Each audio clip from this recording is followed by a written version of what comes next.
is the factors that are hindering discipleship in our churches.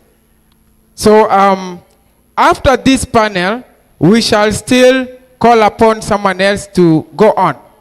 We have two people.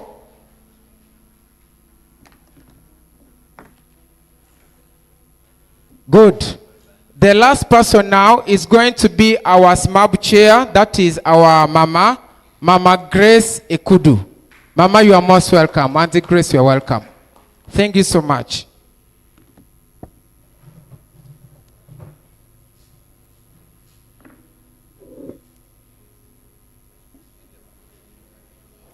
Good afternoon. I'm sorry I was not here, but I'm told you've been having an interesting discussion. So we'll start from where we are. Before us are our brethren who have been associated with building relationships with the church ministers. And on my right, I have got Brother Brian. Brian comes from Ebenezer Baptist Church. Can we please listen? Okay? I'll come near to see people who are talking. Okay? Sitting there, I don't relate to you. So, we have Brother Brian. He comes from Ebenezer Baptist Church. And I want to tell you a bit about Ebenezer Baptist Church. We introduced the BSF idea of having, an attention to young people. At that time, about 3-4 years ago, they had a Baptist student fellowship of 50 members every Sunday. A fellowship for young people and students. We want to know from Brian, what kind of relationship did you have with your pastor for being able to get together young people to seek to be disciples of Jesus? Brian, share your experience.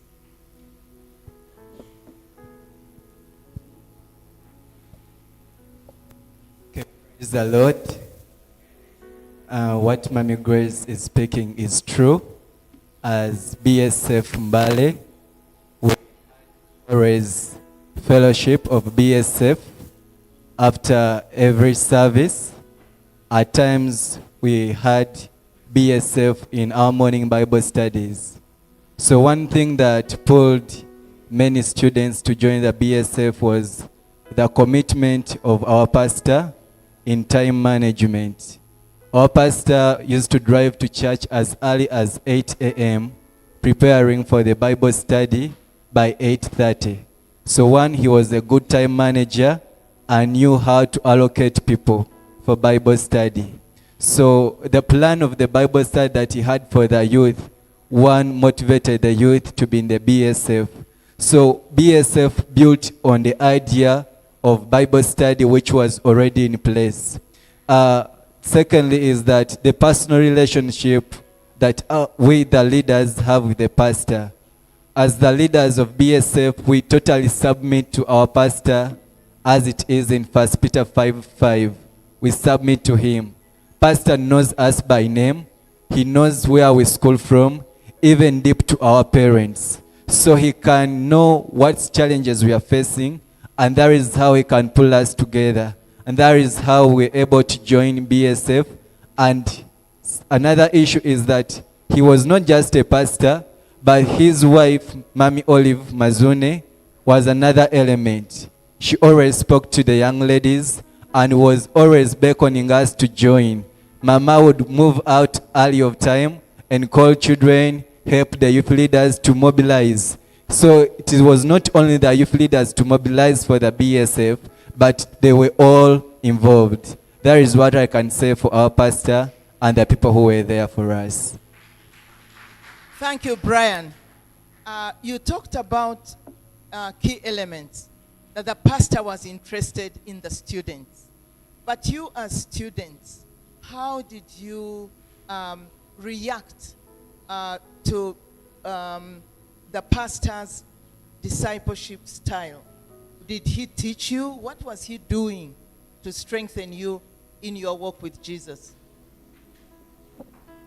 To strengthen our work with Christ, I want to tell you at times we're rebellious. I can't lie that. When we're mobilized for BSF, at times we would dodge. But when he came to teaching, he will brought in question-answer approach, whereby it gives you chance to learn. And when he gives you a question, maybe you haven't answered it properly, it's not where they're going to laugh and scold you up, but he would bring it in a way that he makes it that you are correct even though you are not correct. So it motivated our spirit to be in the Bible study. Then pastor also did not only him handle the BSF, but there were other church leaders like Mami Lona Wamimbi, whom she invited in to speak about some things that we were struggling with, such as relationship, whereby she is a counselor, and by that we're able to enjoy the topics that he and the panel of the church council were teaching us and we're attracted in. Thank you. I want to ask our brother from Kisoro. Kisoro is another interesting experience. And we would like Brother Gerard to share with us a little bit. Because I know we were very challenged and also excited at the same time that Kisoro as an association, not only a church, but association. They were able to pass on the message to, and their goal was to make sure that every church in their association, there are 19 churches in that association, that they would actually have special fellowship for students. And I want us to share with us, how was that done and how is it going on now? Thank you very much, Mama Grace. Praise the Lord. We thank God for BSF in Ekudu Baptist Association. What she has shared with us is very true. One, what helped us as BSF, Ekudu Baptist Association, one is commitment of readers. Readers, they are very much committed in as far as encouraging, advising, and also preaching Christ in different churches is concerned. Second, teamwork. We work as a team. You know, when you have a team, you help each other. So we have a team of readers, and that team is having a team reader and also an advisor. So, and an advisor, he's a pastor. He do pastoring, and also he can still come on board and advise us as students. So that helped us to do all that we could do. Then when it comes to, as she has said, we have different churches, 19 as she said, but we are planting more churches. As of now, we are still seeing other new-born churches, as she has said. Still, we are moving on, still preaching Christ, mostly to the youth and students, and we do constant mobilization. We follow them up. We don't stop in churches. We follow up these students in their respective schools. And by now, we have more than 5 schools that we are conducting discipleship in. And also, we always go for PIP messages. A case in point, we thank Mama Grace and Pastor Osho. They have been so close to us. They gave us discipleship materials. For example, we had 6 basic lessons for discipleship. Those 6 basic lessons helped us in preaching Christ, in sharing with these students. Still, we are following them to their schools. So it is not only a church-based BSF, we also have school-based BSF, of which we keep following these students every other week so as we can keep sharing, interacting with them, and this has helped in growth of BSF in Kisoro. Thank you. Thank you, Gerard. Those are testimonies of what has happened to BSF. We are talking about the role of the pastor in discipling the young people in the churches. I missed the assessment of, what did the group say as to how easy is it to actually relate to a pastor. Even in Kisoro, where things seem to be working, they've had many young people, many pastors, not recognizing their role in supporting those groups. I do recall in Mbale that the pastor told me, I said, this is the way, because the BSF members or the students were the ones inviting young people into his church. So for him, he was so happy that young people were getting interested in his church. He even quoted to me, 100 students came last year through the ministry of the young people. In other words, there is a role when a pastor, from these two examples, when pastors are interested and overseers are interested in young people, they can be a real, or they play a pivotal role to make sure that actually the students take active role in the life of the church. And one of them is, of course, discipleship, as well as other roles. But this afternoon, we are privileged to have someone who was practically a pastor of a church. And I'm sure, Dr. James, you were nurturing or discipling young people, including students. What would you say were the successes in your work with working with young people in your church? Thank you so much. By the grace of God, I've worked and pastored with young people in Baptist now for 29 years. When it started, I was also young. So that was an advantage for me. That was an advantage for me in building excellent relationship with them. And first thing I did was to be intentional. You see, ministering to the young people, especially students, as a church pastor, must be intentional. Not only intentional, the pastor will need to be very creative. Not only creative, he must be ready to be very contemporary. That is, there are new things that students and young people want, that he must be ready to bring into being in working with these young people. I wish we have many pastors here.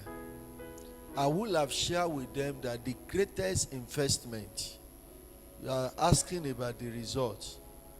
Today, when I look back, I can tell anybody that the greatest investment that you can do as a pastor is actually to invest in the life of the students, or generally young people.